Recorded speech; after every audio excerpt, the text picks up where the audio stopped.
Dërgimi I 70-vir. Pastaj zotëria I zgjelli edhe 72 nxënës tjerë dhe I dërgoi nga 2 përpara vetes në çdo qytet dhe vend ku mendonte të shkojë.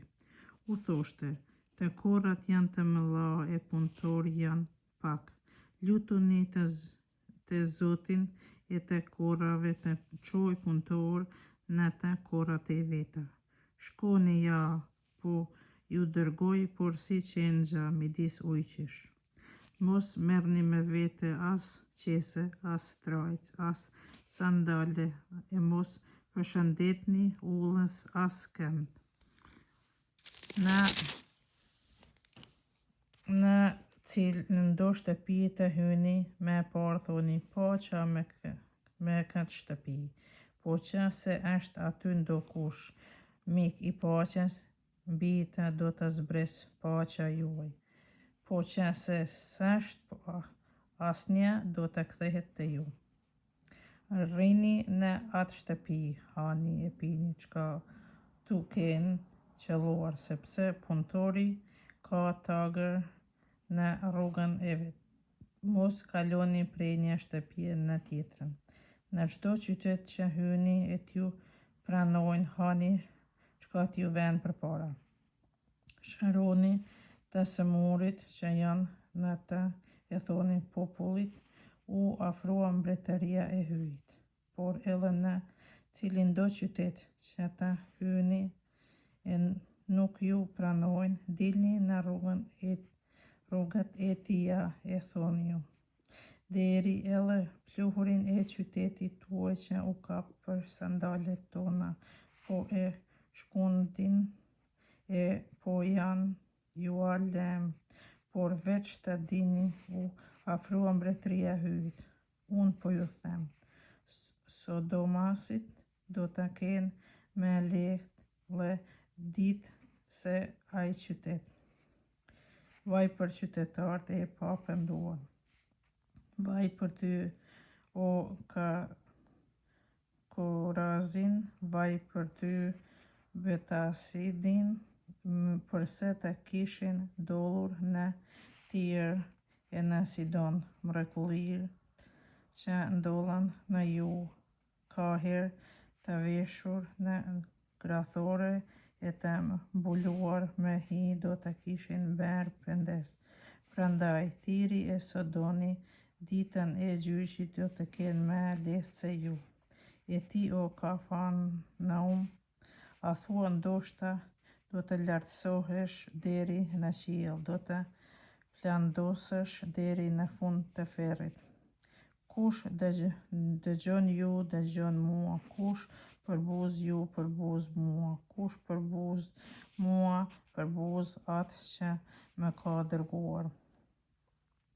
Kthimi I 72-ve.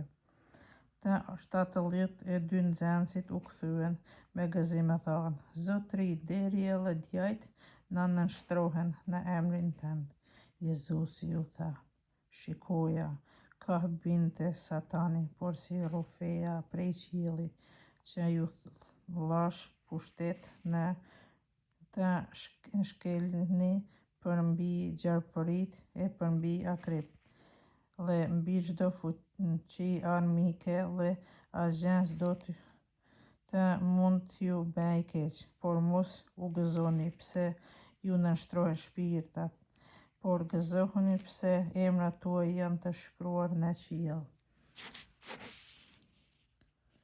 Gëzimi I Jezusit. Atëherë Jezusi në ndikimin e Shpirtit Shenjtë klithi plot hare, të mallroi o atë zotërues I qiellit e I tokës, pse u fsheha këtu të urtëve e të mençurve e u zbulove të vegjëlve.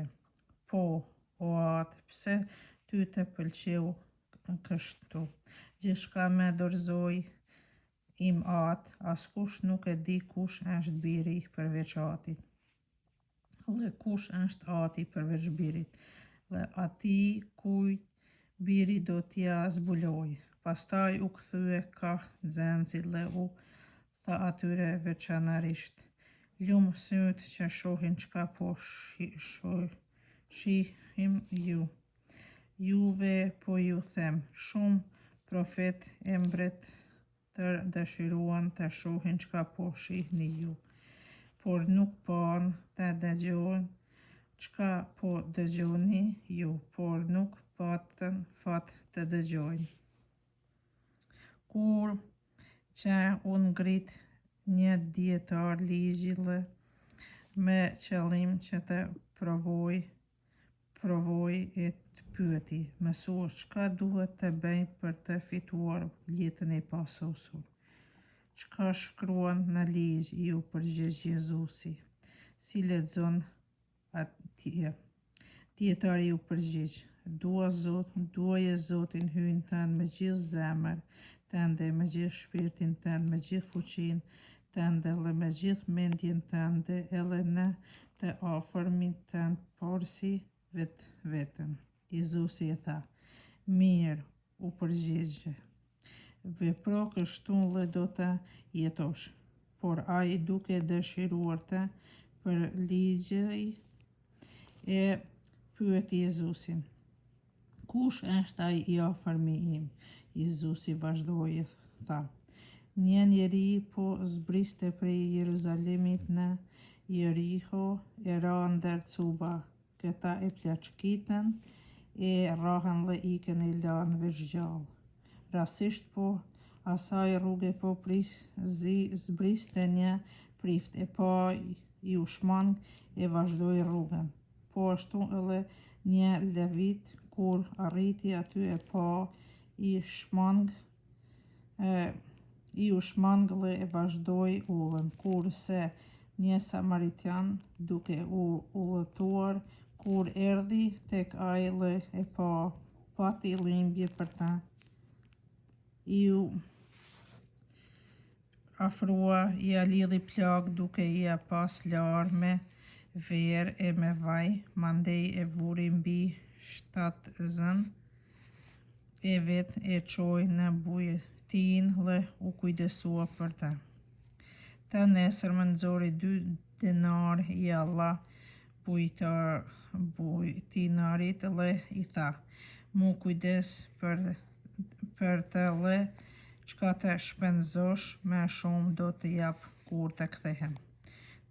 Cili prej këtyre të treve të thot mendja u deftua i afërm i atij njeriu që i ra ndër cuba? Ai u përgjigj: "Ai që pati mëshirë për ta." "Hajt," i tha Jezusi, "e bëj edhe ti kështu."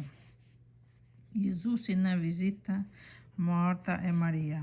Tashti gjatë udhëtimit hyri në një fshat dhe një grua me emër Maria e priti në shtëpi.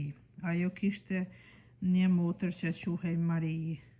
Kjo i ul zotërisë të këmbët dhe dëgjonte fjalët e tija. Marta, e zënë krejtësisht me punët e shërbimit të shtëpisë, i u afrua e i tha: "Zotëri, a nuk po të duket rënd që motra ime më la krejt vetëm të shërbej?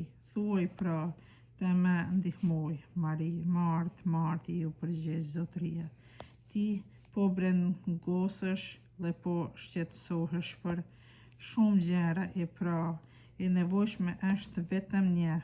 Vërtet, Maria zgjodhi pjesën më të mirë që nuk do t'i merret."